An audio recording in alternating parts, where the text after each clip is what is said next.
Dear students, good morning to everybody. In the previous class, we learned about the sentence, meaning of the sentence, parts of the sentence, what is subject, what is predicate, what is object, what is adverbial qualification, attribute, direct object, indirect object, transitive verb, intransitive verb, finite verb, and so on. Today, in the present class, let's learn about the kinds of sentences and framing the question. I am going to take up two topics. First one, kinds of the sentence. Right. Already you know very well what is sentence. Sentence is a group of words which makes complete sense. Right? The sentence, you know very well, every sentence starts with a capital letter and ends with a full stop, a question mark, or an exclamation mark. Okay. Right. The sentences are divided into four kinds. The sentences are divided into four kinds. The kinds of sentences. Four kinds. Which are they? Have the do. Number one, assertive sentence.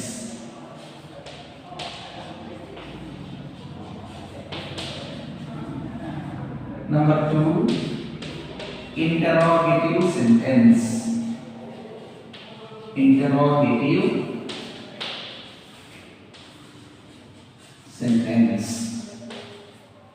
Number three, imperative sentence. Imperative sentence. Number four, the last one, exclamatory sentence. Exclamatory sentence. Let's learn about them with examples. In the first category, there is assertive sentence. Assertive sentence.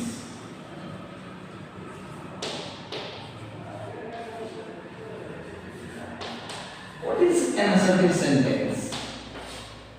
The doubt arises. The sentence which makes the statement is called assertive sentence. Assertive sentence states something. Assertive sentence starts with capital letter and ends with the full stop. There are the subject and predicate. So ಇದನ್ನು ನಾವು ಗಮನಿಸಬಹುದು. ನೋಡಿ, assertive sentence capital letter ಇಂದ start ಆಗುತ್ತೆ. ಇದರಲ್ಲಿ subjective ಇರುತ್ತೆ, ಪ್ರೆಡಿಕೇಟಿವ್ ಇರುತ್ತೆ, last ಅಲ್ಲಿ ಒಂದು ಫುಲ್ ಸ್ಟಾಪ್ ಇರುತ್ತೆ. ಎಕ್ಸಾಂಪಲ್ ನೋಡೋಣ. ಏನು ಎಕ್ಸಾಂಪಲ್ ನಾವು ಗಮನಿಸ್ತಾ ಹೋದಾಗ, I like mangoes.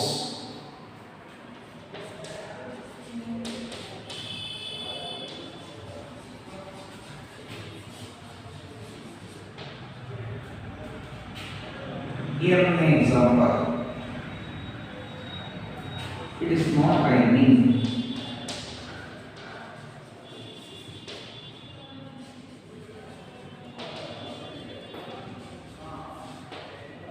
Okay. So here I drink coffee.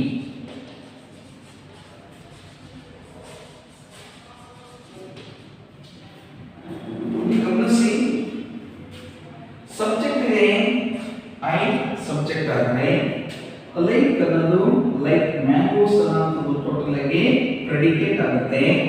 Like ಅನ್ನೋದು ವರ್ಬ್ ಆಗುತ್ತೆ, ಮ್ಯಾಂಗೋಸ್ ಅನ್ನೋದು ಆಬ್ಜೆಕ್ಟ್ ಆಗುತ್ತೆ. ಒಟ್ಟಾರೆಯಾಗಿ ಸಬ್ಜೆಕ್ಟ್ ಇದೆ, ಪ್ರೆಡಿಕೇಟ್ ಇದೆ in the first sentence. Okay. In the second sentence, it is not raining ಅಂತ ಇದೆ. It ಅನ್ನೋದು ಸಬ್ಜೆಕ್ಟ್ ಆಯಿತು, is not raining ಅನ್ನೋದು ಪ್ರೆಡಿಕೇಟ್ ಆಯಿತು. ಇದರಲ್ಲಿ is ಮತ್ತೆ raining ಅನ್ನೋದು ಏನಿದೆ ವರ್ಬ್ ಆಗಿದೆ ಅನ್ನೋದು ನಮಗೆ ಅರ್ಥವಾಗ್ತಾ ಇದೆ. Number 3, sentence number 3, I drink coffee ಅನ್ನೋದ್ರಲ್ಲಿ I ಅನ್ನೋದು ಸಬ್ಜೆಕ್ಟ್ ಆದರೆ ಡ್ರಿಂಕ್ ಕಾಫಿ ಅನ್ನೋದು ಪ್ರೆಡಿಕೇಟ್ ಆಗಿದೆ, ಡ್ರಿಂಕ್ ಅನ್ನೋದು ವರ್ಬ್ ಆಯಿತು, ಕಾಫಿ ಅನ್ನೋದು so object of the verb drink. ಇದನ್ನು ನಾವು ನೋಡಬಹುದು. ನೋಡಿ, ಇವೆಲ್ಲವೂ ಕೂಡ ನಮ್ಗೆ ಏನನ್ನು ತಿಳಿಸ್ತಾ ಇದೆ. ಇಲ್ಲಿ assertive sentence is also called declarative sentence ಅಂತ ಹೇಳ್ತೀವಿ. assertive sentence ಅನ್ನ ನಾವು ಮತ್ತೊಂದು ಹೆಸರಿನಿಂದ ಕರೀತಾ ಇದ್ದೀವಿ, ಅದೇ ಡಿಕ್ಲರೇಟಿವ್ ಸೆಂಟೆನ್ಸ್. ಇವುಗಳಲ್ಲಿ ಸ್ಟೇಟ್ಮೆಂಟ್ಸ್ ಅಂತ ಕೂಡ ನಾವು ಕರಿತೇವೆ. These assertive sentences are divided into two types ಅಂತ ಹೇಳ್ತೀವಿ. ಒಂದು affirmative sentences, ಇನ್ನೊಂದು negative sentences. Affirmative sentences, the assertive sentence which is expressed positively, affirmative, is called assertive. So, affirmative sentence or positive sentence. Now, first one, I like mangoes. So, it is expressed positively. ಹಾಗಾಗಿ positive statement ಇದನ್ನ ನಾವು ಮಾಡಬಹುದು.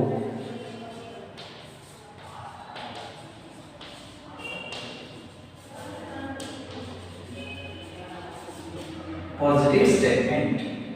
The ಎರಡನೇ ತುದಿ in the second sentence is the example for negative statement. Negative statement example. ಏನು negative statement ಅಂದರೆ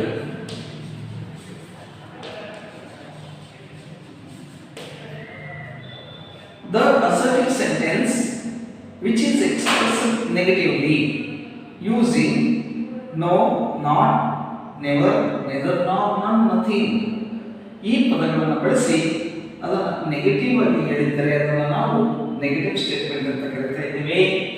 ಇಲ್ಲಿ negative statement ಅಂತ ಕೇವಲ ವರ್ಡ್ ನಾಟ್ ಅನ್ನೋದು ನಮಗೆ ಕಾಣ್ತಾ ಇದೆ, ಹಾಗಾಗಿ ಅದನ್ನು ನಾವು ನೆಗೆಟಿವ್ ಸ್ಟೇಟ್ಮೆಂಟ್ ಅಂತ ಕರೀತಾ ಇದ್ದೀವಿ. ರೈಟ್. ಇಲ್ಲಿ ಮುಂದೆ ಐ ಡ್ರಿಂಕ್ ಕಾಫಿ ಅಂತ ಇದೆ, ಇದು ಮತ್ತೊಂದು positive statement. Positive statement. Okay, ಇವೆಲ್ಲವೂ ಎಕ್ಸಾಂಪಲ್ಸ್ ಅಸರ್ಟಿವ್ ಸೆಂಟೆನ್ಸ್ಗೆ ಒಂದು ಎಕ್ಸಾಂಪಲ್ಗಳನ್ನು ನಾವು ಕೊಟ್ಟದ್ದಾಯಿತು. ಅಸರ್ಟಿವ್ ಸೆಂಟೆನ್ಸ್ ಅಂದ್ರೆ ಏನು ಅಂತ ತಿಳ್ಕೊಂಡಿದ್ದಾಯಿತು. ಇನ್ನು ಸೆಕೆಂಡ್ ಕ್ಯಾಟಗರಿನಲ್ಲಿ ನಾವು ಮಾಡ್ತಾ ಇದ್ದೇವೆ ಇಂಟರೋಗೇಟಿವ್ ಸೆಂಟೆನ್ಸ್ ಅಂತ ಹೇಳ್ತೀವಿ.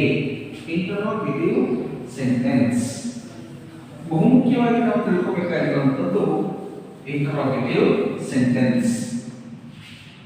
ಇಂಟರೋಗೇಟಿವ್ ಸೆಂಟೆನ್ಸ್ ಅಂದ್ರೆ ಏನು? ಇಂಟರೋಗೇಟಿವ್ ಸೆಂಟೆನ್ಸ್ ನೋಡಿ, ಇಂಟರೋಗೇಟಿವ್ ಸೆಂಟೆನ್ಸ್ ಅಂದಾಗ the sentence which asks the question is called interrogative sentence.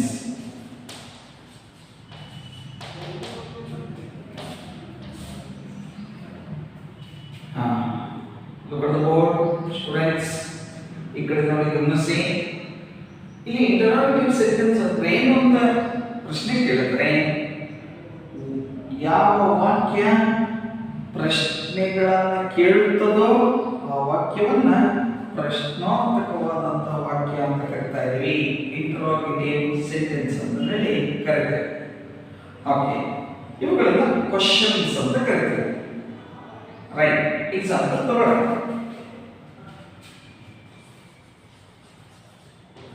Can you speak English?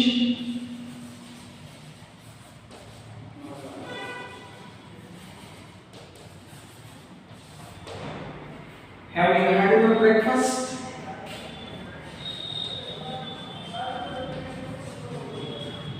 Have you had your breakfast?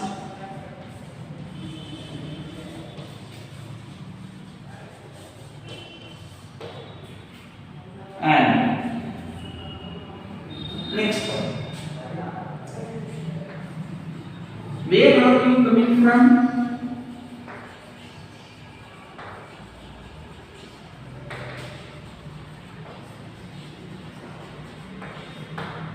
Who is here?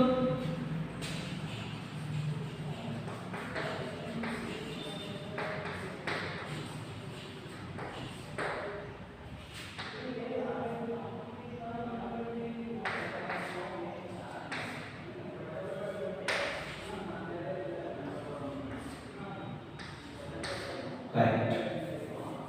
Okay. Students, ಇಲ್ಲಿ ಗಮನಿಸಬೇಕು. Interrogative sentence ಕಂಡುಹಿಡಿಯಲಿಕ್ಕೆ interrogative sentence starts with the capital letter. Read capital letter C, capital H, capital W, capital W, and ends with the question mark. Ends with the question mark. ಇದನ್ನ ನೀವು ಗಮನಿಸಬೇಕಾಗಿದೆ. And what about the structure of interrogative sentence? Interrogative sentence ಯಾವಾಗಲೂ ಕೂಡ ಯಾವ ರೀತಿ ಕೆಲಸ ಮಾಡುತ್ತೆ ನೋಡಿ. interrogative sentence ನ ಒಂದು ಕೈಂಡ್ಸ್ ಅನ್ನು ನಾವು ನೋಡೋದಾದ್ರೆ the kinds of interrogative sentences, there are two kinds of interrogative sentences ಅಂತ ಹೇಳ್ತೀವಿ. ಮುಖ್ಯವಾಗಿ interrogative sentences ಎರಡು ವಿಧವಾಗಿರುತ್ತೆ. ಯಾವುದು? ಫಸ್ಟ್ ಕ್ಯಾಟಗರಿನಲ್ಲಿ ಎಸ್ ಆರ್ ನೋ ಕ್ವೆಶ್ಚನ್ಸ್ ಅಂತ ಹೇಳ್ತೀವಿ. ಎರಡನೇದಾಗಿ WH ಕ್ವೆಶ್ಚನ್ಸ್ ಅಂತ ಹೇಳ್ತೀವಿ. ಇನ್ನೊಂದು ತೆರನಾದಂತಹ ವಿಧ ಇದೆ, ಅದು ಓಪನ್ ಎಂಡೆಡ್ ಕ್ವೆಶ್ಚನ್ಸ್ ಅಂತ ಸಪ್ರೇಟ್ ಇದೆ. ನಾವು ಮುಖ್ಯವಾಗಿ ಈಗ ತಿಳ್ಕೋಬೇಕಾಗಿರುವಂಥದ್ದು ಒಂದು ಎಸ್ ಆರ್ ನೋ ಕ್ವೆಶ್ಚನ್ಸ್, ಇನ್ನೊಂದು WH ಕ್ವೆಶ್ಚನ್ಸ್. ನೀವು ಇಲ್ಲಿ ಗಮನಿಸ್ತಾ ಹೋದ್ರೆ first two questions are yes or no questions. Yes or no questions. These questions are expected answer to be yes or no. ಈ ಕ್ವೆಶ್ಚನ್ಗಳು ಫಸ್ಟ್ ಎರಡು ಸೆಂಟೆನ್ಸ್ಗಳು ಏನಿದಾವೆ, ಫಸ್ಟ್ ಮೊದಲನೆಯ ಎರಡು ಕ್ವೆಶ್ಚನ್ಸ್ ಏನಿದಾವೆ ಅವು ಎಸ್ ಅಥವಾ ನೋ ಅನ್ನೋ ಒಂದು ಆನ್ಸರ್ ಅನ್ನು ನಮ್ಮಿಂದ ನಿರೀಕ್ಷೆ ಮಾಡ್ತವೆ. ಇನ್ನು ಎರಡನೇ ವಿಧ ಯಾವುದಪ್ಪ ಅಂದ್ರೆ WH questions. WH questions. The WH questions begin with WH words and which require the information. ಹಾಗಾಗಿ WH word questions ಅನ್ನು ನಾವು ಇನ್ಫಾರ್ಮೇಷನ್ ಸೀಕಿಂಗ್ ಕ್ವೆಶ್ಚನ್ಸ್ ಅಂತ ಕರಿತೀವಿ. ಹಾಗೆ yes or no type of questions ಅನ್ನು ನಾವು ಕನ್ಫರ್ಮೇಷನ್ ಕ್ವೆಶ್ಚನ್ಸ್ ಅಂತ ಕರಿತೀವಿ. ಇದನ್ನ WH ಕ್ವೆಶ್ಚನ್ಸ್.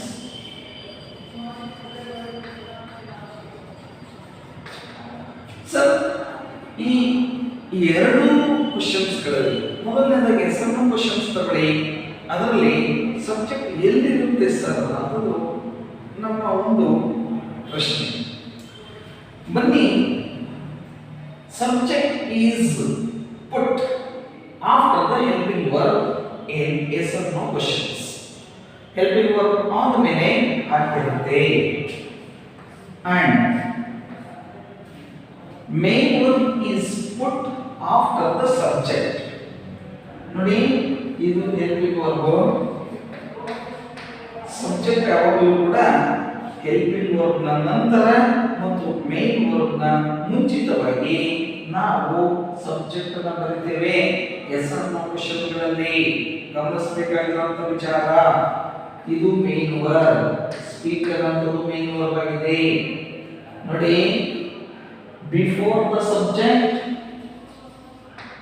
ಏನು ಬಂದಿದೆ ಎಲ್ಲಿ ಬರಬೇಡಿ ಕ್ಯಾನ್ ಅಂತ after the subject main verb ಇದೆ ಏನು ಸ್ಪೀಕ್ ಅಂತಂದಿದೆ ಇದನ್ನು ನೀವು ಗಮನಿಸಬೇಕು yes or no type of question ಗಳ ಒಂದು ಟೈಪ್ ಸ್ಟ್ರಕ್ಚರ್ ಹೇಗಿರುತ್ತಪ್ಪ ಅಂದ್ರೆ ಹೆಲ್ಪಿಂಗ್ ವರ್ಬ್ ಇರುತ್ತೆ ಪ್ಲಸ್ ಸಬ್ಜೆಕ್ಟ್ ಬರೀಬೇಕಾಗಿರುತ್ತೆ ಅದಾದ್ಮೇಲೆ ಮೇನ್ ವರ್ಬ್ ನ ಫಾರ್ಮ್ ನ ಬರೀಬೇಕಾಗುತ್ತೆ ಅದಾದ್ಮೇಲೆ ಉಳಿದಂತ remaining part of the sentence ಅನ್ನ ಒಂದು last of the question mark ಅನ್ನ ಇಡಬೇಕಾಗುತ್ತೆ helping verb capital letter start ಮಾಡಬೇಕಾಗುತ್ತೆ ಕ್ಯಾಪಿಟಲ್ ಇದು ಸ್ಟ್ರಕ್ಚರ್ ಯಾವುದಪ್ಪ ಅಂತ ಹೇಳಿದ್ರೆ ಎಸ್ ಆರ್ ನೋ ಕ್ವೆಶ್ಚನ್ಸ್ ನಮ್ಮ ಗಮನಿಸಿ ಹೆಲ್ಪಿಂಗ್ ವರ್ಬ್ ಫಸ್ಟ್ ಬರಬೇಕು ಅದಾದ್ಮೇಲೆ ಸಬ್ಜೆಕ್ಟ್ ಬರಬೇಕು ಅದಾದ್ಮೇಲೆ ಮೇನ್ ವರ್ಬ್ ನ ಫಾರ್ಮ್ ಯಾವ ಫಾರ್ಮ್ ಇದೆಯೋ ಆ form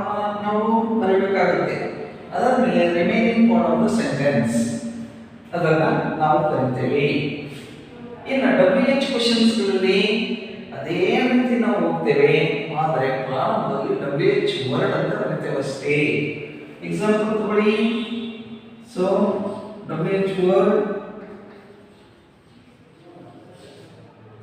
plus so helping verb plus subject plus subject ಆದಮೇಲೆ RPS ಇಲ್ಲ ಅದಕ್ಕೆ ಮುಂಚಿತವಾಗಿ ಮೇನ್ ವರ್ಬ್ ಬರ್ತೇವೆ plus remaining part of the sentence lastly question mark ಹಾಕ್ತೇವೆ ಎಕ್ಸಾಂಪಲ್ ಇದಕ್ಕೆ ಬೆಸ್ಟ್ ಎಕ್ಸಾಂಪಲ್ ಅಂದ್ರೆ ಕ್ವೆಶ್ಚನ್ ನಂಬರ್ 3 ನೋಡಿ where are you coming from ಅಂತ ಕೇಳ್ತಾ ಇದೆ where are you coming from ಅನ್ನೋ ಪ್ರಶ್ನೆ ವೇರ್ ಅನ್ನೋದು WH ವರ್ಡ್ ಆಯ್ತು ಆರ್ ಅನ್ನೋದು ಹೆಲ್ಪಿಂಗ್ ವರ್ಬ್ ಆಯ್ತು ಇದು WH ವರ್ಡ್ ಆಯ್ತು ವೇರ್ ಆರ್ ಅನ್ನೋದು ಹೆಲ್ಪಿಂಗ್ ವರ್ಬ್ ಆಗಿದೆ ಸಬ್ಜೆಕ್ಟ್ ಬಂದು ಯು ಅಂತ ಆಯ್ತು ಕಮಿಂಗ್ ಅನ್ನೋದು ಮೇನ್ ವರ್ಬ್ ING ವರ್ಬ್ ಆಯ್ತು ಫ್ರಮ್ ಅನ್ನೋದು ಒಂದು ಪ್ರಪೋಸಿಷನ್ ಆಯ್ತು I am coming from the village ಉತ್ತರವನ್ನು ಹೇಳಬಹುದಾಗಿರುತ್ತೆ ಹೀಗೆ ನಾವು ಬರೆಯುತ್ತೇವೆ ಅಕಸ್ಮಿಕವಾಗಿ ಸಬ್ಜೆಕ್ಟ್ ಅಂಡರ್ಲೈನ್ ಆಗಿ ಸಬ್ಜೆಕ್ಟ್ ಅನ್ನೇ ನಾವು ಒಂದು ಉತ್ತರವಾಗಿ ನಿರೀಕ್ಷೆ ಮಾಡಬೇಕಾದಾಗ ಅಲ್ಲಿ ನಾವು ಹೂ ಆರ್ ವಾಟ್ ಅನ್ನೋ ಪ್ರಶ್ನೆಯನ್ನು ನಾವು ಬಳಸ್ತೇವೆ ಸಬ್ಜೆಕ್ಟ್ ಅನ್ನು ಉತ್ತರವಾಗಿ ಪಡೆಯಬೇಕಾದ ಸಂದರ್ಭದಲ್ಲಿ example ಮಾತುಗಳಾದ್ರೆ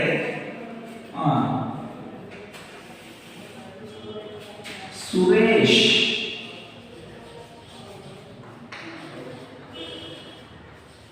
is a doctor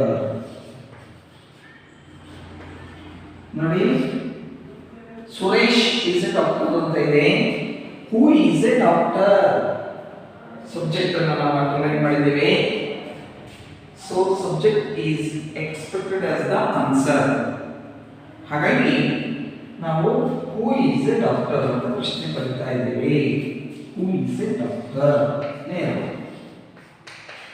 is a doctor ಅಲ್ಲೇನಾದರೂ ಲೈಫ್ಲೆಸ್ ಆಬ್ಜೆಕ್ಟ್ ಏನಾದರೂ ಕೂಡ ಸಬ್ಜೆಕ್ಟ್ ಆಗಿ ಬಂದಾಗ ವಾಟ್ ಅನ್ನೋ ಒಂದು ಪದವನ್ನು ಬಳಸಿಕೊಂಡು ನಾವು ಕ್ವೆಶ್ಚನ್ ಅನ್ನು ಮಾಡ್ತೀವಿ ಹೀಗೆ ಸೊ ಇದಿಷ್ಟು ಕೂಡ ಇಂಟ್ರೋಗೇಟಿವ್ ಸೆಂಟೆನ್ಸ್ ಬಗ್ಗೆ ಮಾಹಿತಿ ಇಂಟ್ರೋಗೇಟಿವ್ ಸೆಂಟೆನ್ಸ್ ಅಂದ್ರೆ nothing but questions the sentence which asks the questions the sentence which asks the questions is called an interrogative sentence the types of questions the types of interrogative sentence andre interrogative sentences are divided into two types first one is some of questions and second one is WH questions here ಬನ್ನಿ ಮೂರನೇ ಒಂದು kind of sentence ನೋಡೋಣ they imperative sentence imperative sentence imperative sentences imperative sentences they are subjectless sentences ಅಂತ ಹೇಳ್ತೀವಿ. ಅದರ subject ಇರೋದಿಲ್ಲ, direct start ಆಗ್ಬಿಡ್ತವೆ, ವರ್ಬ್ನಿಂದ start ಆಗ್ಬಿಡುತ್ತೆ. ಅಥವಾ ರಿಕ್ವೆಸ್ಟ್ ಆದ್ರೆ ಪ್ಲೀಸ್ ನಿಂದ ಸ್ಟಾರ್ಟ್ ಆಗುತ್ತೆ, ಆರ್ಡರ್ ಆರ್ ಕಮಾಂಡ್ ಆದ್ರೆ ವರ್ಬ್ನಿಂದ ಸ್ಟಾರ್ಟ್ ಆಗುತ್ತೆ, ರಿಕ್ವೆಸ್ಟ್ ಆದ್ರೆ ಪ್ಲೀಸ್ ನಿಂದ ಸ್ಟಾರ್ಟ್ ಆಗುತ್ತೆ. ಸೊ ಇಲ್ಲಿ ಸಬ್ಜೆಕ್ಟ್ ಕಂಡು ಬರೋದಿಲ್ಲ. ಅಂದ್ರೆ ಥರ್ಡ್ ಕ್ಯಾಟಗರಿನಲ್ಲಿ ಕಂಡು ಬರುವಂತಹ ಒಂದು ವಿಧ ಅದೇ imperative sentences.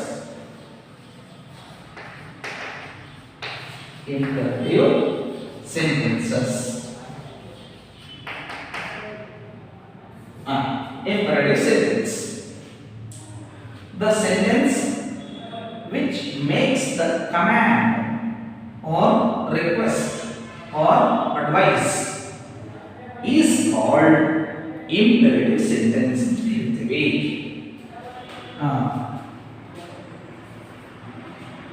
Example number 1.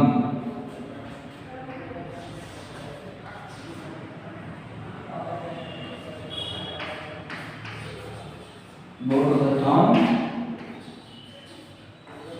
and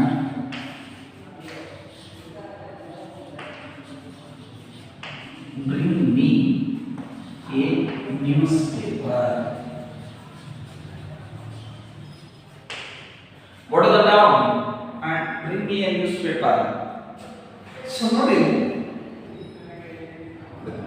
ಇಲ್ಲಿ you is understood, subject is left. ಇಲ್ಲಿ ನಾವು ಅರ್ಥ ಮಾಡ್ಕೋಬೇಕು, you go to the town and get me a newspaper or bring me a newspaper. you ಅನ್ನೋದು understood ಆಗಿದೆ. ಇದನ್ನ ನಾವು ಆರ್ಡರ್ ಅಂತ ಕರಿತೀವಿ ಅಥವಾ ಕಮಾಂಡ್ ಅಂತ ಕರಿತೀವಿ. ಎರಡನೇದು ಪ್ಲೀಸ್.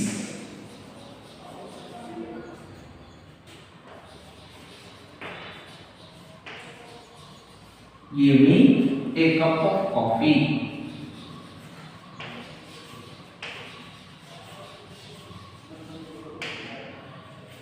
ಇಲ್ಲಿ ಗಮನಿಸಿದ್ರೆ ಪ್ಲೀಸ್ ಇಂದ ಸ್ಟಾರ್ಟ್ ಆಗಿದೆ, ಅದು ನೇರವಾಗಿ ಹೇಳುತ್ತೆ.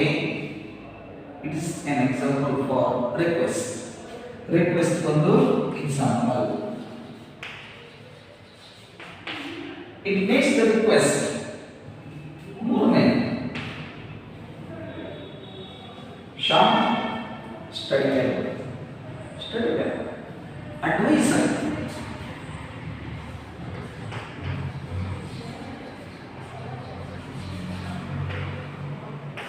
Example for advice.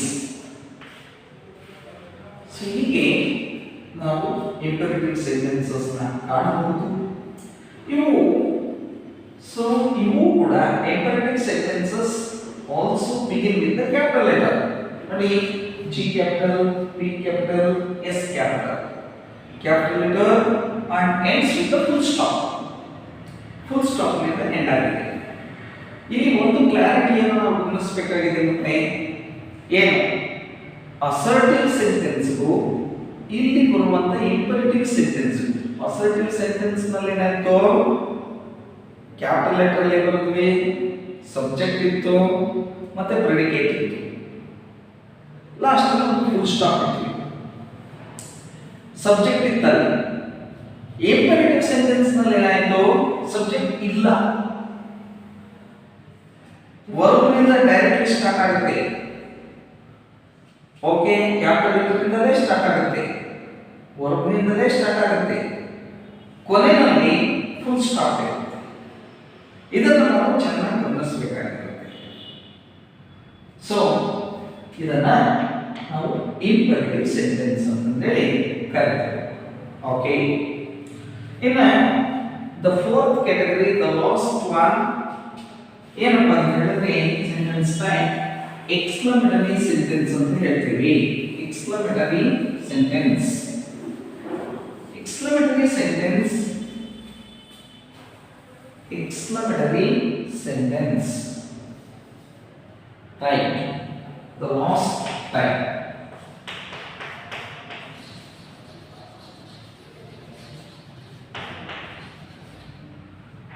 Exclamatory sentence ಅಂದ್ರೆ ಏನು ಸರ್?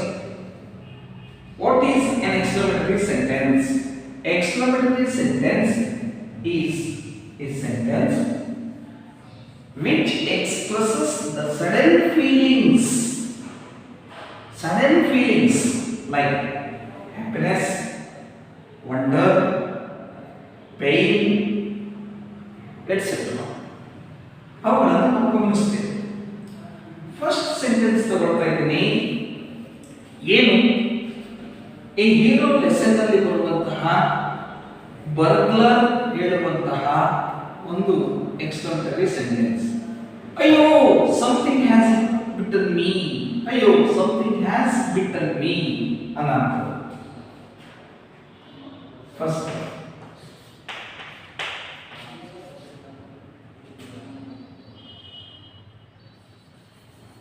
ಅಯ್ಯೋ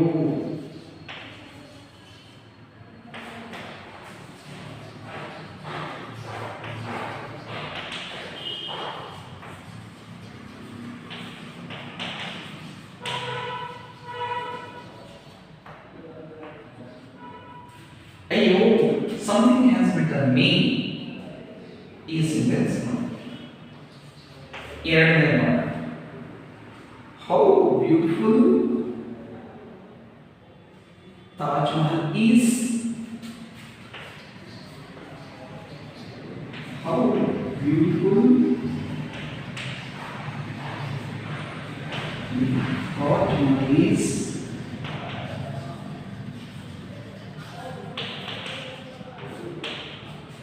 ನೋಡಿ ಸಬ್ಜೆಕ್ಟ್ ಎಲ್ಲಿದೆ ಅನ್ನೋದನ್ನ ಗುರುತಿಸ್ಕೊಳ್ಳಿ.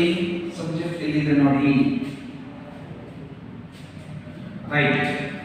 Number 3. Hooray! We have won the match.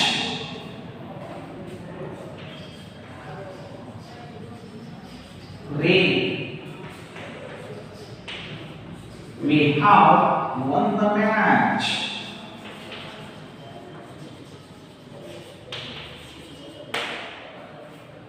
Right. ಇವುಗಳನ್ನ alas my child is dead. ಒಂದು ತಾಯಿ ಹೇಳೋಂಥ ಒಂದು statement. Alas my child is dead.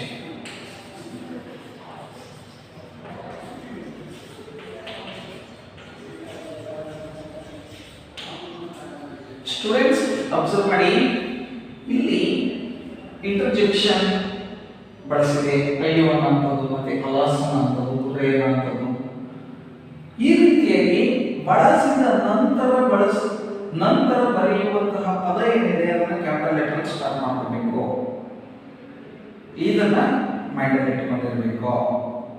Right. ಈ ಅಂಶ ಹೀಗೆ ಎಕ್ಸ್ಕ್ಲಮೇಟರಿ ಸೆಂಟೆನ್ಸ್ಗಳನ್ನ ನಾವು ನಮ್ಮ our daily life use. So ಹೀಗೆ ಇಲ್ಲಿ ತನಕ up to now we learned about especially 4 kinds of sentences. First one, assertive sentence which makes statements. In the next one, interrogative sentence which asks questions. Number 3, imperative sentence which makes commands, orders, requests, advices. Okay, ಅದಾದ್ಮೇಲೆ ಲಾಸ್ಟಲ್ಲಿ exclamatory sentence which expresses sudden feelings. ಇಷ್ಟೆಲ್ಲ ತಿಳ್ಕೊಂಡ್ವಿ. Okay, ಈಗ next topic ನಾವು ನೋಡೋಂಥ ಸಮಯ framing question. Framing question ನೋಡೋಣ.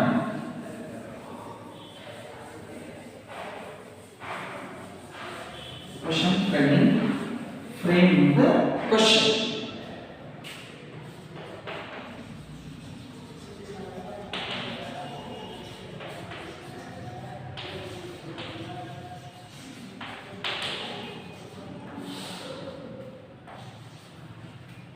Students, ಇಲ್ಲಿ ನೀವು ಈಗ ಆಲ್ರೆಡಿ ತಿಳ್ಕೊಂಡಿದ್ದೀರಿ ಇಂಟರೋಗೇಟಿವ್ ಸೆಂಟೆನ್ಸಸ್ ಬಗ್ಗೆ.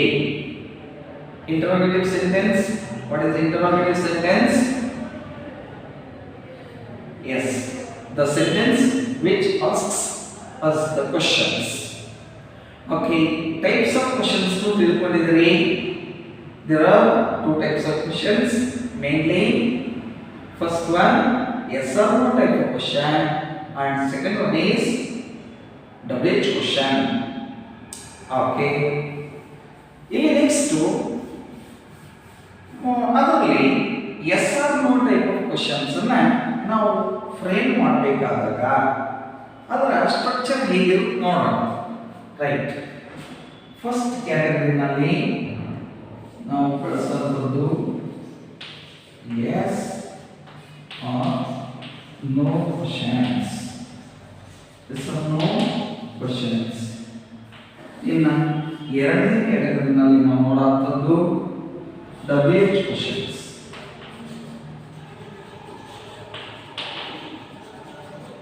WH questions. Yes or questions ಅನ್ನು ನಾವು ಫ್ರೇಮ್ ಮಾಡಲಿಕ್ಕೆ ತುಂಬಾ ಸುಲಭವಾದಂತ ಒಂದು ಸ್ಟ್ರಕ್ಚರ್ ಗಮನಿಸ್ತೇವೆ. ಮೊದಲಿಗೆ ಹೆಲ್ಪಿಂಗ್ ವರ್ಬ್ ಅನ್ನ ಸ್ಟಾರ್ಟ್ ಮಾಡ್ಕೋಬೇಕು. ಅದಾದ್ಮೇಲೆ ಸಬ್ಜೆಕ್ಟ್ ಅನ್ನ ಬರೀಬೇಕು. ಅದಾದ್ಮೇಲೆ ಮೇನ್ ವರ್ಬ್ ನ ಫಾರ್ಮ್ ಅನ್ನ ಬರೀಬೇಕು. ಅದಾದ್ಮೇಲೆ RPS ಅನ್ನ ರಿಮೈನಿಂಗ್ ಪಾರ್ಟ್ ಆಫ್ ಸೆಂಟೆನ್ಸ್ ಅನ್ನ ಬರೆದು ಕ್ವೆಶ್ಚನ್ ಮಾರ್ಕ್ ಅನ್ನು ಇಡಬೇಕು. ಕ್ವೆಶ್ಚನ್ ಆಗೋದ್ರಿಂದ ಕ್ವೆಶ್ಚನ್ ಮಾರ್ಕ್ ಬಹಳ ಇಂಪಾರ್ಟೆಂಟ್. ರೈಟ್, ಒಂದು ಎಕ್ಸಾಂಪಲ್ ತಗೋಣ. Have you taken the tiffin? ನೋಡಿ, ತಿಳಿದಿದ್ದೀರಾ ಅನ್ನೋ ಒಂದು ಪ್ರಶ್ನೆ ಕೇಳ್ತಾ ಇದೆ. Have you taken the tiffin? How you taken the tiffin? Yes sir, no on there. Right. Next one.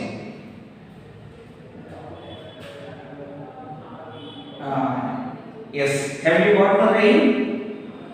ನಿಮ್ಮ ಕಡೆ ಮಳೆ ಆಗಿದೆಯಾ? Have you got the rain? D.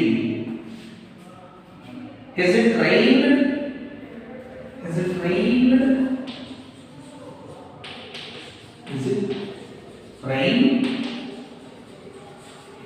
in your area? In your area? Yes or no ಅಂತ ಹೇಳಬೇಕು. Are you a student?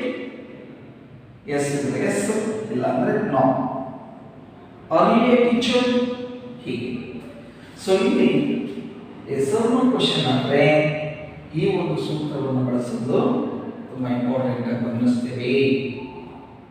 Right, ಇನ್ನು ಮುಂದೆ ಹೋದರೆ ನಾವು WH ಕ್ವೆಶ್ಚನ್ಸ್ ಗಳಿಗೆ ನಾವು ಬರೋದಾದ್ರೆ WH ಕ್ವೆಶ್ಚನ್ಸ್ ಅದೇನು ಹೇಳುತ್ತೆ?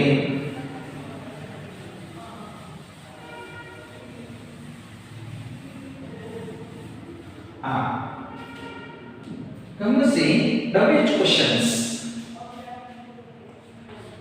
WH questions are the questions which begin with the WH words. What, which, who, whom, whose, when, where, why, how, how much, how many, how long, how far. ಇಂಥ ಒಂದು words ಅನ್ನ ಬಳಸೋದ್ರ ಮುಖಾಂತರ WH questions ಅನ್ನು ನಾವು frame ಮಾಡ್ತೇವೆ.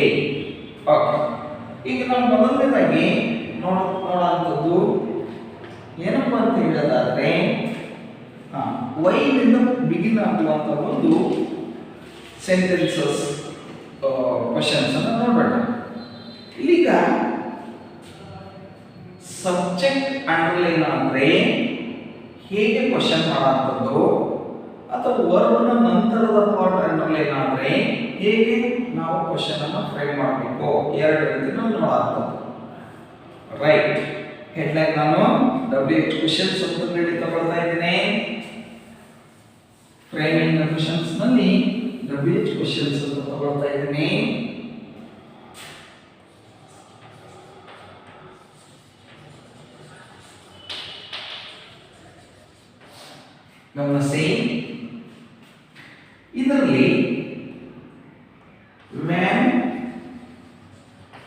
the subject is required as the answer.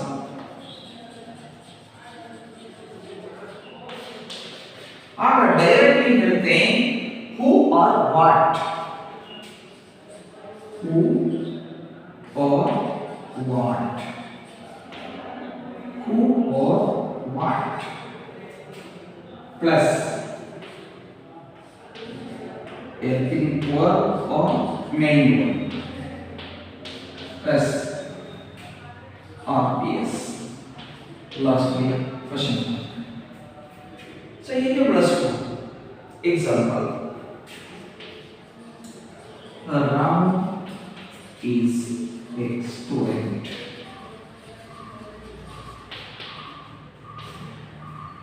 Who is a student? Who is a student? क्या बोला प्रश्न है? My mother cooked food डलता है. My mother cooked food. My mother cooked food. Underline my mother day. Who cooked food? क्या बोला?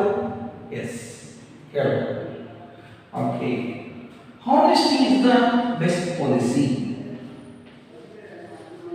Honesty is the best policy. ನೋಡಿ honesty underline ಆಗಿದೆ. ಇದೊಂದು ನೇಮ್ ಆಫ್ ದ ಕ್ವಾಲಿಟಿ. ಹಾಗಾಗಿ ವಾಟ್ ಅಂತ ತಗೊಳ್ಳಿ. What is the best policy? Simple. ಹೀಗಿದ್ದಾಗ ತುಂಬಾ ಸಿಂಪಲ್ ಆಗಿ ನಾವು ಏನು ಮಾಡ್ತೇವೆ, ಕ್ವೆಶ್ಚನ್ ಅನ್ನು ಫ್ರೇಮ್ ಮಾಡ್ತೇವೆ. ಏನು? when the subject is underlined, subject underline ಆಗಿದ್ದಾಗ ಸಬ್ಜೆಕ್ಟ್ ನಮಗೆ ಆನ್ಸರ್ ಆಗಬೇಕಾದಾಗ ತುಂಬಾ ಚೆನ್ನಾಗಿ ಕ್ವೆಶ್ಚನ್ ಅನ್ನು ಫ್ರೇಮ್ ಮಾಡ್ತೇವೆ. ಇದರಲ್ಲಿ ಅಂತ ರಿಸ್ಕ್ ಏನು ಇರೋದಿಲ್ಲ. ಹಾಗಾದ್ರೆ ಎಲ್ಲಿ ಸ್ವಲ್ಪ risk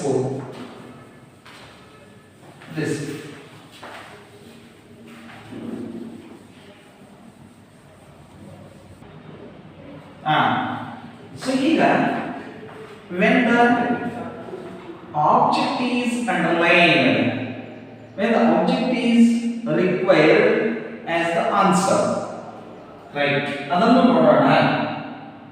when the object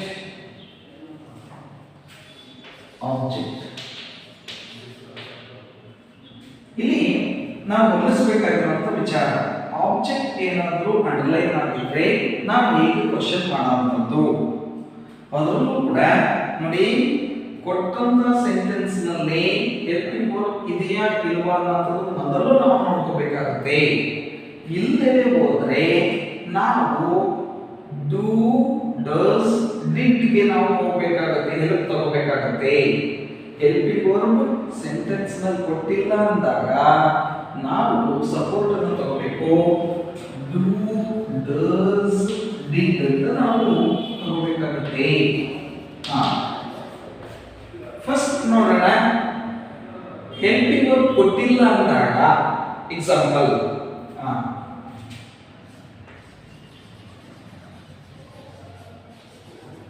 Ramesh works hard ಅಂತ ಇದೆ. ನೋಡಿ, ಹೆಲ್ಪಿಂಗ್ ವರ್ಬ್ ಇಲ್ಲ. ಸರ್ ಯಾವ್ದು helping verb? am, is, or, was, were, has, have, had, does, do, did, will, would, shall, should, can, could, may, might, must, had to, used to, need to, dare to. ಇವು ಯಾವ್ದು ಇದಾವ? ಯಾವ್ದು ಇಲ್ಲ.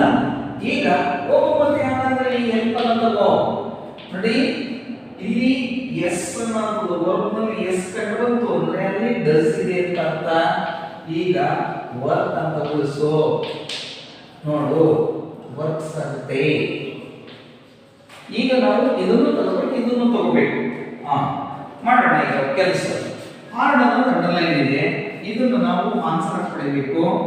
First you select the WH word. ಯಾವುದು how ಅನ್ನೋದನ್ನ ತಗೋ. How ಇದನ್ನು divide ಮಾಡ್ಕೋ. ಏನಂತ ಡಸ್ ಪ್ಲಸ್ ವರ್ಕ್ ಅಂತ ಮಾಡ್ಕೋ. ಹೌ ಡಸ್ ರಮೇಶ್ ಸಬ್ಜೆಕ್ಟ್ ನಲ್ಲಿ ತಗೋ. How does Ramesh work. ನೋಡಿ ಎಷ್ಟು ಸುಲಭ ಆಯಿತು ಅನ್ನೋದು ನೋಡಿ. ಈಗ ಈ ಒಂದು ಜುಲೈನಲ್ಲಿ ನಡೆದಂತಹ ಒಂದು ಎಕ್ಸಾಮಿನೇಷನ್ ನಲ್ಲಿ ಕೇಳಿದಂಥ ಪ್ರಶ್ನೆ, ಇಂಗ್ಲಿಷ್ ಸಬ್ಜೆಕ್ಟ್ ನಲ್ಲಿ ಕೇಳಿದಂಥ ಒಂದು ಪ್ರಶ್ನೆ ನೋಡಿದ್ರೆ ಏನು ಕೇಳಿದ ಸರ್? ಅನುಪಮ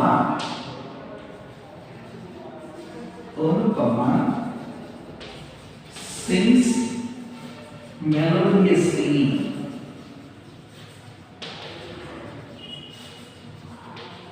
ಹೀಗೆ melodiously ಅಂಡರ್ಲೈನ್ ಆಗಿದೆ. First you select the WH word. melodiously ಅಂದ್ರೆ ಹೌ ಅನ್ನೋದನ್ನ ಸೆಲೆಕ್ಟ್ ಮಾಡ್ಕೊಂಡೆ. ಹೆಲ್ಪಿಂಗ್ ವರ್ಬ್ ಯಾವುದು ಇಲ್ಲ, ವರ್ಬ್ ಯಾವುದು ಮೇನ್ ವರ್ಬ್ ಸಿಂಗ್ಸ್ ಅಂತ ಇದೆ. ನಾನು ಇದನ್ನ ಡಿವೈಡ್ ಮಾಡ್ಕೊಳ್ತೇನೆ. ಹೆಲ್ಪಿಂಗ್ ವರ್ಬ್ ಇಲ್ಲದೆ ಇರೋದ್ರಿಂದ ಒಬ್ಬ ಡೂಡಸ್ ಡಿಡ್ ಹೆಲ್ಪ್ ಅನ್ನು ತಗೋ ಅಂತ ಹೇಳ್ಕೊಟ್ಟಿದೆ. ಸಿಂಗ್ಸ್ ಅಂತ ಇದೆ, ಎಸ್ ಇಂದ ಎಂಡ್ ಆಗಿದೆ, ಡಸ್ ಅನ್ನು ತಗೊಳ್ತೇನೆ. ಸ್ಯಾಂಗ್ ಅಂತ ಇದ್ದಿದ್ರೆ ಡಿಡ್ ಹೋಗ್ಬೇಕಾಗಿತ್ತು, ಫಾಸ್ಟ್ ಟೆನ್ಸ್ ಆಗ್ತಾ ಇತ್ತು. Did plus sing is equal to sang. Do plus sing is equal to sing. Does plus sing is equal to sings. ಈಗ ನಾನು does ಅನ್ನು ತಗೊಳ್ತೇನೆ, ಪ್ಲಸ್ sing ಅಂತ ಮಾಡ್ಕೊಳ್ತೇನೆ. ನೋಡಿ ಹೀಗೆ ಆಯ್ತು. ಅನುಪಮ ಸ್ಟಾರ್ಟ್ ಮಾಡಿ. How does Anupama sing? How does Anupama sing? Anupama sings melodiously. ಅನ್ನೋದು ಆನ್ಸರ್ನ ಕೊಡೋದು. ನೋಡಿ ಇಷ್ಟು ಮಟ್ಟಿಗೆ ನಾವು ಮಾಡ್ತಾ ಹೋಗ್ತೇವೆ. ಅಲ್ಲಿ WH ವರ್ಡ್ಸ್ ಅನ್ನು ನೀವು ನೆನಪಿಸ್ಕೋಬೇಕು. What, which, who, whose, when, where, why, how, how many, how long, how far, how often. ಇವಿಷ್ಟಲ್ಲಿ ನಾವು ಸೆಲೆಕ್ಟ್ ಮಾಡ್ಕೋಬೇಕಾಗುತ್ತೆ. ಇಲ್ಲಿ ಟೈಮ್ ಫ್ರೇಸ್ ಅನ್ನ ಹೇಳೋದಾದ್ರೆ ವೆನ್ ಅನ್ನ ತಗೊಳ್ಳಿ. ಅದು ರೀಸನ್ ಅನ್ನ ತಿಳಿಸೋದಾದ್ರೆ ವೈ ಅನ್ನ ತಗೊಂಡು WH ವರ್ಡ್ ಅನ್ನು ತಗೊಳ್ತೇವೆ. ಅದೇನಾದ್ರೂ ಟ್ರಾನ್ಸ್ಪೋರ್ಟ್ ಬಗ್ಗೆ ಹೇಳೋದಾದ್ರೆ ಸೊ ಅಲ್ಲಿ ಮೀಡಿಯಂ ಆಫ್ ಟ್ರಾನ್ಸ್ಪೋರ್ಟ್. ಸೊ ನಾವಲ್ಲಿ ವಾಟ್ ಅಂತ ತಗೊಳ್ತೇವೆ. ಆಕ್ಯುಪೇಷನ್ ಹೇಳೋದಾದ್ರೆ ಸೊ ಮೀಡಿಯಂ ಆಫ್ ಟ್ರಾನ್ಸ್ಪೋರ್ಟ್ ಅನ್ನು ನಮಗೆ ಹೇಳೋದಾದ್ರೆ ಮೀನ್ಸ್ ಆಫ್ ಟ್ರಾನ್ಸ್ಪೋರ್ಟ್ ಹೇಳೋದಾದ್ರೆ ಹೌ ಅಂತ ತಗೋಬೇಕು. ಇದು ಪ್ರೊಫೆಷನ್ ಬಗ್ಗೆ ಹೇಳೋದಾದ್ರೆ ವಾಟ್ ಅನ್ನ ತಗೋಬೇಕು. ಸೊ ಹೀಗೆ ನಾವು ಗಮನಿಸ್ತಾ ಹೋಗಬೇಕಾಗುತ್ತೆ. ಇನ್ನು ಮ್ಯಾನರ್ ಬಗ್ಗೆ ಹೇಳೋದಾದ್ರೆ ಹೌ ಅನ್ನ ತಗೋಬೇಕಾಗುತ್ತೆ. ಇನ್ನು ಅದೇನಾದ್ರೂ ಉಳಿದಂಥ ವಿಚಾರಗಳನ್ನ ನೋಡಬೇಕಾದಾಗ ಸೊ ನಾವು ಸರಿಯಾದಂಥ WH ವರ್ಡ್ ಪದವನ್ನ ತಗೋಬೇಕಾಗುತ್ತೆ. ಇಲ್ಲಿ ನೋಡಿ ಒಂದು ಸೆಂಟೆನ್ಸ್ ಬರೆಯೋಣ.